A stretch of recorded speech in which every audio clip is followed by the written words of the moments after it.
Hello everyone. तो अब तक हमने देखा कि एक सस्पेंशन टाइप इंसुलेटर की स्ट्रिंग के एक्रॉस में कैसे डिफरेंट वोल्टेज अपीयर होता है, जो कि हमारी स्ट्रिंग इफिशियंसी के लिए अच्छा नहीं है, मतलब स्ट्रिंग इफिशियंसी को कम करता है हमारी। तो चलिए इस वीडियो में हम जल्दी से एक बार जो हमने पहले पढ़ा है उसे हम एक बार थोड़ा सा रिवीजन कर लेते हैं, और फिर इसके बाद हम देखेंगे कि स्ट्रिंग इफिशियंसी को कैसे हमें इम्प्रूव करना है। तो मैं सबसे पहले आपको थोड़ा सा बताऊँ इसमें। तो हमने देखा कि हमारा जो इक्विवेलेंट डायग्राम बनता था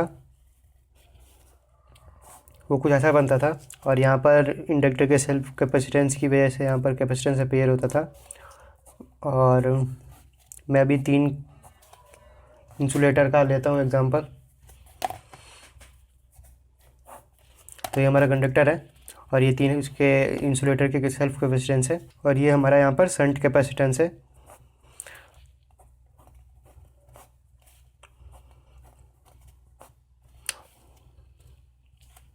जिन्हें मैं पहले ही बहुत अच्छे से एक्सप्लेन कर चुका हूँ। अगर आपने वीडियो नहीं देखी तो आप जाके देख सकते हो, प्लेलिस्ट में है ये। C1 C1 C1, और ये हमारा C।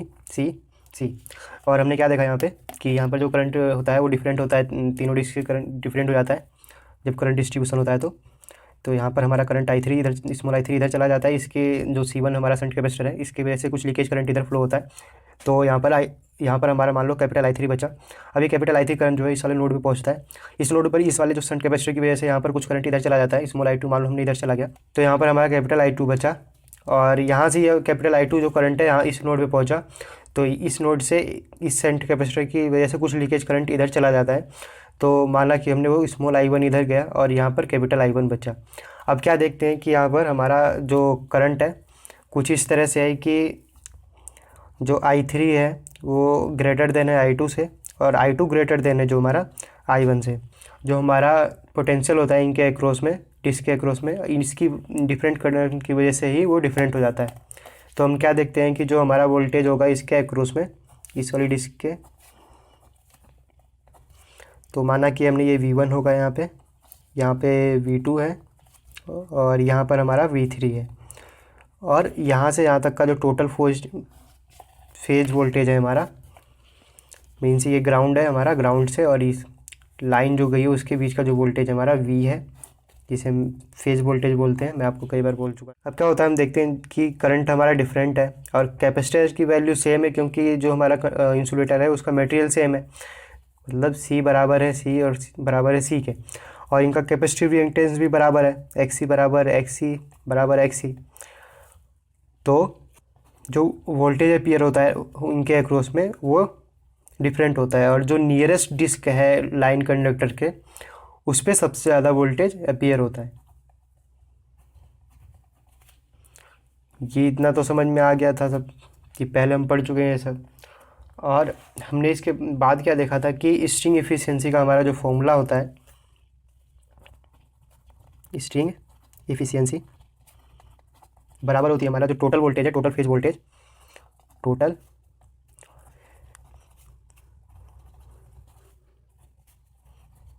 एक्रॉस स्ट्रिंग अपॉन में नंबर ऑफ डिस्क इनटू में वोल्टेज एक्रॉस नियरेस्ट, इधर लिखता हूँ इसके आगे, डिस्क एक्रॉस द कंडक्टर। और यहाँ पर एक चीज़ और देखने वाली होती है कि जो हमारा ये फेज वोल्टेज होता है, मीन्स ये V, कैपिटल V, ये बराबर होता है इन तीनों इंसुलेटर के एक्रॉस में जो वोल्टेज अपीयर होगा उसके। मीन्स मैं क्या बोल रहा हूँ, मैं एक बार लिख के बताता हूँ। मैं बोल रहा हूँ जो हमारा कैपिटल V होता है वो बराबर होता है V1 प्लस में V2 प्लस में V3। अगर हम देखें तो यहाँ पर स्ट्रिंग एफिशिएंसी इसकी कम क्यों हुई, मीन्स इस स्ट्रिंग एफिशिएंसी कम क्यों हुई, क्योंकि यहाँ पर वोल्टेज जो है डिफरेंट हो गया। अब वोल्टेज क्यों डिफरेंट हुआ, क्योंकि यहाँ पर ये करंट जो है डिफरेंट हो गया। करंट क्यों डिफरेंट हुआ, क्योंकि यहाँ पर एक शंट कैपेसिटेंस अपीयर हुआ और उसकी वजह से इधर लीकेज करंट बहने लगा। तो मैं इसे एक बार लिख लेता हूँ, वैन मैग्नीट्यूड 100%, मीन्स अगर ये करंट डिफरेंट होगा, मीन्स जो I3 ये हम डिफरेंट ही है, क्योंकि I3 हमारा ग्रेटर देन है I2 से, I2 ग्रेटर देन है I1 से, तो स्ट्रिंग इफिशियंसी कम होगी। मीन्स अगर स्ट्रिंग इफिशियंसी 100% हमें करनी है तो करंट को बराबर करना पड़ेगा I3 को I2 से और I2 को I1 से, तो हमारा ये वोल्टेज भी बराबर हो जाएगा और स्ट्रिंग इफिशियंसी हमारी 100% हो जाएगी। और हमने फिर देखा कि जो हमारा कैपेसिटिव रिएक्टेंस होता है उसका फॉर्मूला हमने देखा था कि XC जो बराबर होता है 1/ओमेगा। ओमेगा मीन्स हमारी एंगुलर फ्रीक्वेंसी होगी और ये हमारा हो गया कैपेसिटर की वैल्यू, और ये बराबर होता है हमारा ओमेगा, जो है यहाँ पे हमारा ओमेगा है एंगुलर फ्रीक्वेंसी, वो हमारा बराबर होता है 2πf के, और C हमारा ये H, ठीक है। ये फॉर्मूला हमने देखा था। और फिर हमने मैथमेटिकल एक्सप्रेशन ड्राइव किया था इनके बीच में, जो डिफरेंट वोल्टेज जिसके अक्रॉस में हमारा अपीयर होता है उसके और V के बीच में, और जो वैल्यू थी के फ्रैक्शनल कैपेसिटेंस जो था, मतलब मींस कि जो C1 था, हम मान लेते हैं कि कुछ फ्रैक्शन है C का, फिर वो के कांस्टेंट बन जाता है हमारा एक के, C1 इक्वल्स टू के C ऐसे था। और इसके बीच में means V1 V2 V3 V और K के बीच में एक रिलेशन ड्राइव किया था हमने डिफरेंट डिस्क के लिए। तो मैं जल्दी से सबके लिए लिख लेता हूँ। हमने देखा कि 2 डिस्क के लिए जो हमारा फॉर्मूला आया था, मैं फॉर्मूला लिख रहा हूँ आपके बाद डायरेक्ट, अगर आपको पूरा डेरिवेशन देखना है तो आप मेरे पिछली वाली वीडियो देख सकते हो। तो V1 equals to V2 bye 1 plus के 2 प्लस के V बाय 2 प्लस के। तो ये हमारा 2 डिस्क के लिए था। फिर हमने 3 डिस्क के लिए जो फॉर्मूला देखा था वो फॉर्मूला था हमारा V1 equals to V2 bye 1 plus के ही होगा। फिर V3 जो होगा हमारा 1 प्लस 3 के प्लस के स्क्वायर था, और हमारा V जो था 3 प्लस 4 के प्लस के स्क्वायर था। तो ये वाला फॉर्मूला हमारा जो था 3 डिस्क के लिए था। अब 4 डिस्क के लिए तो हमारा फॉर्मूला बना था 4 डिस्क, तो उसका फॉर्मूला हमारा बना था V1 इक्वल्स टू, देखो V3 तक तो सेम रहेगा, उसके बाद ही चेंज होगा, तो वही लिखता हूँ मैं जल्दी से। 1 प्लस के V3 1 प्लस 3 के प्लस में के स्क्वायर। अब इसके बाद V4 में जब आएगा तो इसका बना था हमारा 1 प्लस में 6 के प्लस में 5 के स्क्वायर प्लस में के की पावर 3, ठीक है। उसके बाद हमारा V बाय 4 प्लस 10 के प्लस 6 के स्क्वायर प्लस में के की क्यूब, ठीक है। तो ये हमारा जो बना था फॉर्मूला 3 डिस्क के लिए बना था, 4 डिस्क के लिए बना था, 2 डिस्क 3 डिस्क 4 डिस्क, और हमने 5 डिस्क के लिए भी देखा था जो कि शायद इसी के पीछे है। तो यह हमारा 5 डिस्क के लिए फॉर्मूला बना था, यही पेज यूज किया था मैंने, तो यही है, जिसमें हमारा यहाँ तक तो सेम था, पिछली वाली की तरह ही सेम है। उसके बाद V5 की वैल्यू V5 बाई ये आया था नया 1 प्लस 10 के प्लस 15 के स्क्वायर प्लस 7 के की पावर 3 प्लस के की पावर 4 बराबर V बाय 5 प्लस में 20 के प्लस में 21 के स्क्वायर प्लस में 18 के की पावर 3 प्लस के की पावर 4। तो यह हमारा 5 डिस्क के लिए फॉर्मूला था। 5 डिस्क इंसुलेटर स्ट्रिंग की लिए ये फॉर्मूला हमारा आया था, या फिर रिलेशन ये आया था हमारा। तो ये तो हो गया हमारा, अब तक हमने जितना पढ़ लिया है उसके बारे में। तो आज की इस वीडियो में अब आगे हम पढ़ेंगे कि जो हमारा ये स्ट्रिंग एफिशिएंसी जो कम आ रही है हमारी, उसे कैसे इम्प्रूव करना है। तो चलिए मैं जल्दी से पेज बदल लेता हूँ अपना। तो आज हमें पढ़ना है methods of improving string efficiency. Method of improving string efficiency. तो हमने क्या देखा था कि भाई जो हमारा डिस्क टाइप इंसुलेटर की स्ट्रिंग थी, उसके क्रॉस में डिफरेंट करंट फ्लो हो रहा था शंट कैपेसिटर की वजह से। तो वहाँ से जो वोल्टेज उनके अक्रॉस में था वो डिफरेंट डिफरेंट हो रहा था। तो उसी वजह से क्या हो रहा था, जो हमारी नियरेस्ट डिस्क थी लाइन से जो नियरेस्ट डिस्क थी उस पर ज़्यादा इलेक्ट्रिकल स्ट्रेस पड़ रहा था। तो उससे क्या होगा कि जो हमारी, जैसे कि क्या था, मैं टिन डिस्क के केस की बात करूँ तो जो हमारा V3 था वो ग्रेटर देन था V2 के, और V2 जो ग्रेटर देन था V1 से। मींस जो हमारी नियरेस्ट डिस्क थी उस पर ज़्यादा वोल्टेज स्ट्रेस था, और जो सबसे फारेस्ट थी, मतलब जो सबसे ऊपर थी, उस पर कम वोल्टेज स्ट्रेस था, मतलब इलेक्ट्रिकल स्ट्रेस कम था उस पर। तो अगर जो हमारा नियरेस्ट डिस्क है उसका ब्रेक डाउन हो जाता है या फिर पंचर हो जाता है वो, या फिर उस पर फ्लैश ओवर की वजह से उसमें ब्रेक डाउन हो जाता है उस इंसुलेटर का, तो क्या होगा, जो हमारी जो पूरा वोल्टेज है वो अपीयर होने लगेगा इसके एक्रॉस में, V2 और V1 के एक्रॉस में। और इसकी वजह से क्या होगा कि जब इन पे ज़्यादा, फिर इन पे भी वोल्टेज, फिर इन पे भी ज़्यादा इलेक्ट्रिकल स्ट्रेस पड़ेगा, और ये भी, इनका भी ब्रेक डाउन हो जाएगा, तो हमारी पूरी स्ट्रिंग ख़राब हो जाएगी। तो अब क्या करना है हमें कि कुछ ऐसा करना पड़ेगा जिससे कि ये इनका वोल्टेज जो है वो बराबर हो जाए। मीन्स V3 बराबर हो जाए V2 के, और V2 बराबर हो जाए V1 के। कुछ तो ऐसा करना पड़ेगा कि ये बराबर हो जाए। तो मेन गोल यही रहेगा हमारा मेथड इम्प्रूव करने में, कि हमारा ये तीनों का एक्रॉस में वोल्टेज सेम आए। और अगर हम रिलेशन की बात करें कि कैसे रिलेशन बन रहा है इनके बीच में, तो जो हमने के देखा था, जो कि हमारा शंट कैपेसिटर जो था, हम कैसे कह रहे थे कि जो शंट कैपेसिटर है हमारा वो कुछ फ्रैक्शन है हमारे सेल्फ कैपेसिटेंस का। मींस जो हम C1 लिख रहे थे वो कुछ फ्रैक्शन है हमारे C का, मींस सेल्फ कैपेसिटेंस का। तो यहाँ पर जो इसकी वैल्यू थी के की, जो ये V1 V2 V3 है, इस के की वैल्यू पे कैसे डिपेंड कर रहे हैं, अगर ये देखें हम, तो हमने जो पहले फॉर्मूला देखा था जब हम ड्राइव कर रहे थे V1 V2 V3 का, यहाँ से जो फॉर्मूला आ रहा था, मैंने अभी लिखा भी था पिछले पेज पे,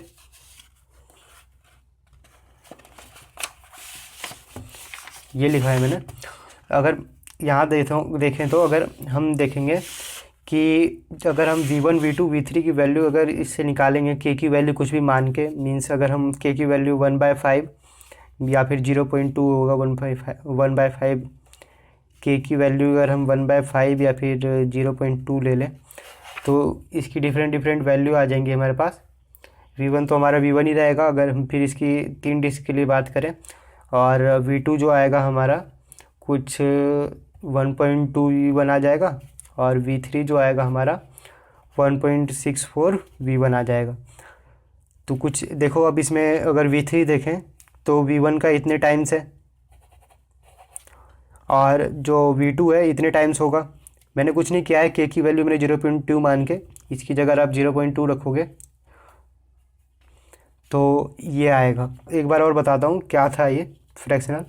ये मतलब था इसका कि जो हमारा C1 है, मीन्स ये जो C1 था हमारा शंट कैपेसिटेंस, और ये सेल्फ कैपेसिटेंस, हम ये मान रहे थे कि जो हमारा शंट कैपेसिटेंस है, यहाँ पर मैंने 1/5 लिया। इसका मतलब ये हो गया कि जो, देखो मैं यहाँ पे रखता हूँ C1 1/5 इंटू में C, 5 इधर आएगा, मीन्स क्या हो जाएगा, 5 C1 मिल के हमारे C बना रहे हैं, 5 शंट कैपेसिटेंस मिल के अगर, तो C बनेगा। मतलब ये इसका 1/5 इसका फ्रैक्शन है। आई होप आपको ये समझ में आ रहा है क्या बोल रहा हूँ मैं। तो मैंने क्या किया कि एक बस एक्सपेरिमेंट के लिए कि क्या रिलेशन बन रहा है उसके लिए, तो मैंने इसकी वैल्यू 0.2 या फिर 1/5 लिया। तो मैंने देखा कि V2 की वैल्यू जो है 1.2 V1 आएगी, और V3 की वैल्यू जो है हमारी 1.64 V1 आएगा। तो आप देख सकते हो कितना डिफरेंस है इनके बीच में। Means V1 ratio 1.2 V1 ratio 1.64, इतना डिफरेंस आ रहा है। V1 को अगर कॉमन लेंगे तो ये 1:1.2 रेशो 1.64 ऐसा कुछ आएगा। मीन्स कि जो सबसे लास्ट वाली डिस्क है उस पर V1 का इतने टाइम्स 1.64 टाइम्स ज़्यादा वोल्टेज उस पर पड़ रहा है। मीन्स इस वाले कैपेसिटेंस के मुकाबले इस वाले कैपेसिटर पे 1.64 टाइम्स ज़्यादा वोल्टेज इस पर अपीयर हो रहा है। तो इसीलिए मैं बोल रहा था यहाँ पर कि अगर ज़्यादा वोल्टेज इस पर ज़्यादा डिफरेंस रहेगा तो यहाँ पर इसका मान लो पिंचर हो गया या फिर फ्लैश ओवर की वजह से ब्रेकडाउन हो गया इसका, तो जो सारा इलेक्ट्रिकल स्ट्रेस है इन पे पड़ जाएगा और फिर इनका भी ब्रेकडाउन हो जाएगा और फिर पूरी स्ट्रिंग हमारी ख़राब हो जाएगी। तो आप इससे हमें इम्प्रूव करना है इसमें। तो हमने क्या देखा यहाँ पर कि अगर हम K की वैल्यू डिक्रीज़ करते हैं तो हमारी जो C1 की वैल्यू है वो भी डिक्रीज़ करती है। ठीक है, हमने यहाँ से देख सकते हो अगर K की वैल्यू कम करोगे तो C1 की वैल्यू भी कम हो जाएगी। और अगर आप K की वैल्यू अगर C1 कम हो जाता है हमारा, तो मतलब मीन्स K की वैल्यू कम करते हो तो हमारी जो स्ट्रिंग एफिशिएंसी है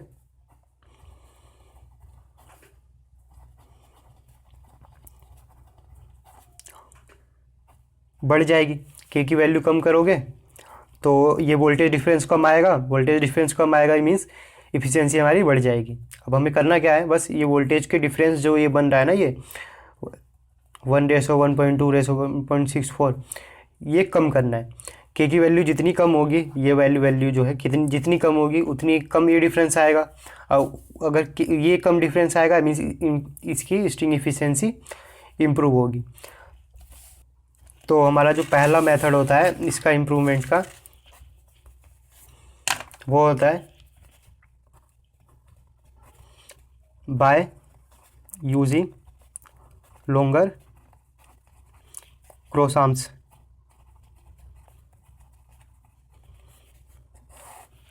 अगर आपने मेरी बेसिक वाली वीडियो देखी है कैपेसिटर की तो आपको ये पता होगा कि कैपेसिटर का फॉर्मूला क्या होता है ए और डी की टर्म में। तो मैं एक बार फिर भी आपको बता देता हूँ। क्या था कि अगर ये हमारा टावर है, क्रॉस आर्म्स में ऐसे बना रहा था बार बार, ये हमारा क्रॉस आर्म्स है, ये कुछ हमारे उसके सेल्फ कैपेसिटेंस है हमारी डिस्क से, हमें इससे अभी मतलब नहीं है। तो हम बात ये मुद्दे की यहाँ पे कि ये हमारा शंट कैपेसिटर है, तो इसकी मान लो वैल्यू C1 है हमारी, और ये डिफरेंस जो है ये D है, ये डिस्टेंस जो है इसके और इसके बीच में। तो इसका रिलेशन क्या बन रहा था हमारा, वहाँ पर हमने देखा है कुछ इस तरह से था, एप्सिलॉन नॉट A, यहाँ पे ER भी था, ER की वैल्यू एयर के लिए 0 हो गई थी हमारी, तो A/D। तो हमने ये फॉर्मूला उस वीडियो में देखा था बेसिक वाली में अपनी कैपेसिटर की। और यहाँ से हम देख रहे हैं कि अगर एक मान लो इसका जो कैपेसिटेंस है इसका ये टर्म जो है पूरी कांस्टेंट है, तो क्या देखते हैं कि जो हमारा C है वो इन्वर्सली प्रोपोर्शनल है D के। मीन्स क्या, अगर हम D को बढ़ाते हैं, मीन्स ये डिस्टेंस जो बढ़ाते हैं क्रॉस आर्म्स को लंबा करके, तो C की वैल्यू हमारी कम हो जाएगी जो कि डिजायरेबल होगी। तो C की वैल्यू जब कम होगी मीन्स मैंने आपको यहाँ पे बताया कि अगर C1 की वैल्यू कम होती है तो K की वैल्यू भी कम होगी, और C1 की वैल्यू कम हुई तो K की वैल्यू कम हुई, K की वैल्यू कम होगी तो हमारी स्ट्रिंग एफिशिएंसी इम्प्रूव होगी, मीन्स बढ़ जाएगी। तो एक तरीका तो ये हो गया हमारे पास कि इसकी हम D को बढ़ा दें, क्रॉस आर्म्स की लेंथ को, तो हमारा स्ट्रिंग एफिशिएंसी जो है इम्प्रूव हो जाएगी। लेकिन हम प्रैक्टिकल लाइफ में क्या देखते हैं कि जब हम टावर को ऊपर देखते हैं तो ऊपर वो पतला होता है और नीचे ऐसे कुछ चौड़ा होता है।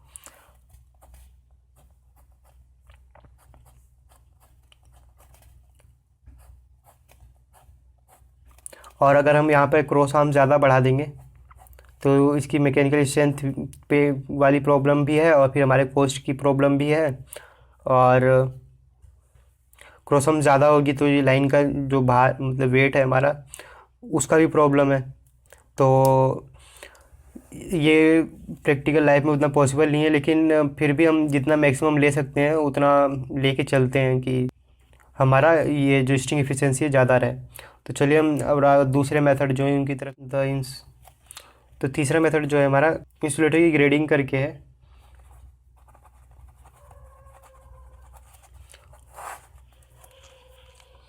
तो इसमें क्या है, मैं एग्जांपल लेता हूँ इसका, 3 डिश का ही लूँगा मैं। तो ये हमारी टावर है मान लो, और यहाँ पर ये 3 डिस्क इंसुलेटर लगे हुए हैं। तो यहाँ पे इनके मान लो शंट कैपेसिटेंस है।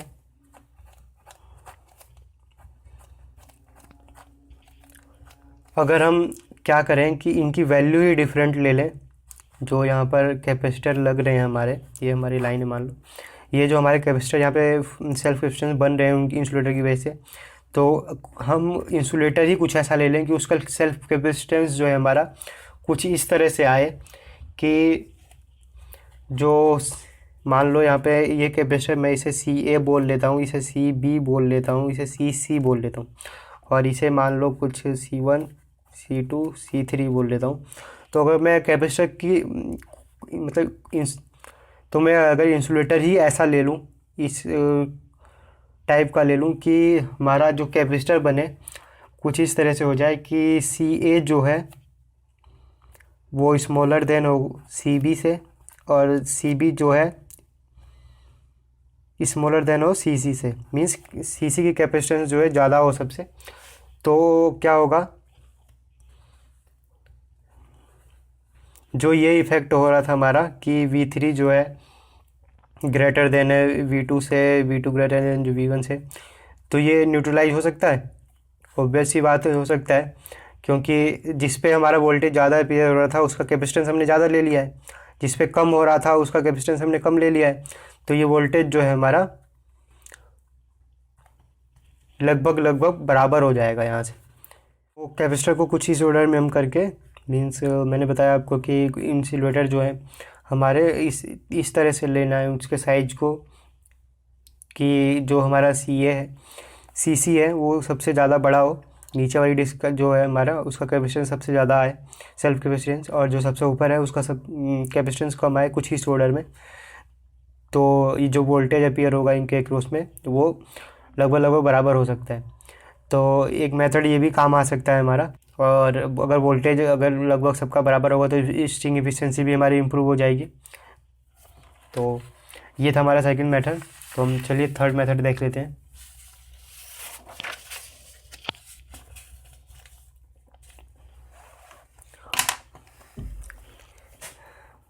थर्ड मेथड है हमारा बाय यूजिंग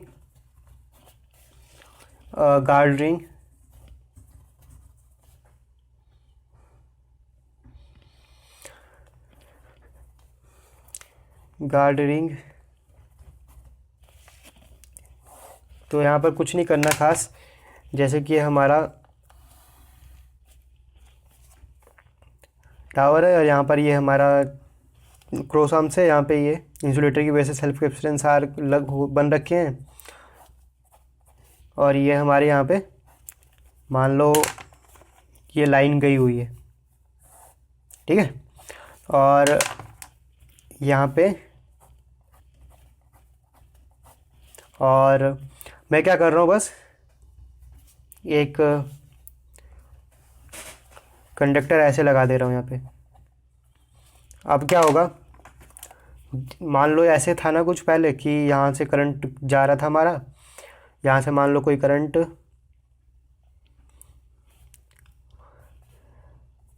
I3 जा रहा था, यहाँ से I2 इधर जा रहा था, कैपिटल I2 यहाँ बच रहा था, फिर यहाँ से I1 इधर जा रहा था तो कैपिटल I1 यहाँ जा रहा था, कुछ ऐसा था। तो अब क्या होगा कि इस कंडक्टर और यहाँ भी एयर है, ये कंडक्टर है, तो इसके बीच में भी एक शंट कैपेसिटर बन जाएगा, और जो I2 करंट यहाँ से जा रहा है उतना ही करंट मान लो यहाँ से और आ जाए इसी के इस जंक्शन पे एक I2 डैश करंट इतना ही इधर से आ जाए, जो इधर जा रहा है जितना उतना इधर से आ जाए, तो ये वाला करंट जो है इसके बराबर हो जाएगा। सेम इसी तरह यहाँ पे I1 के बराबर कुछ करंट जो है यहाँ पे I1 डैश जो है इधर से आ जाए, तो ये I2 I1 के बराबर हो जाएगा। तो यहाँ से क्या होगा कि अगर इफ़ हमारा जो I1 है बराबर उतना ही करंट अगर हमारा इधर से आ जाए, गार्ड रिंग की जो ये हम बोल रहे हैं यहाँ से, ये कंडक्टर होता है ऐसे ही लगा देते हैं हम बस, और इतना ही करंट इधर से कि इसकी वजह से इधर से आ जाए और लीकेज करंट, और यहाँ से I2 जो है इतना ही I2 डैश करंट जो है हमारा इस गार्ड रिंग की वजह से इधर आ जाए और लीकेज करंट, और तो हमारा ये क्या होगा, I1 बराबर हो जाएगा I2 के, बराबर हो जाएगा ये I3 के। तो हमारा वोल्टेज भी बराबर हो जाएगा, V1 बराबर V2 बराबर V3 हो जाएगा, और हमारी जो इफ़िशेंसी है स्ट्रिंग इफ़िशेंसी वो हमारी इम्प्रूव हो जाएगी।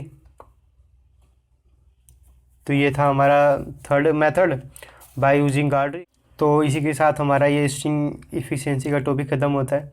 तो आई होप आपको ये सब समझ में आ गया होगा अच्छे से। अगर फिर भी आपका कोई अगर डाउट है इससे रिलेटेड तो आप मुझे कमेंट करके पूछ सकते हो। तो अगर वीडियो अच्छी लगी तो लाइक शेयर एंड सब्सक्राइब जरूर करें। Thank you.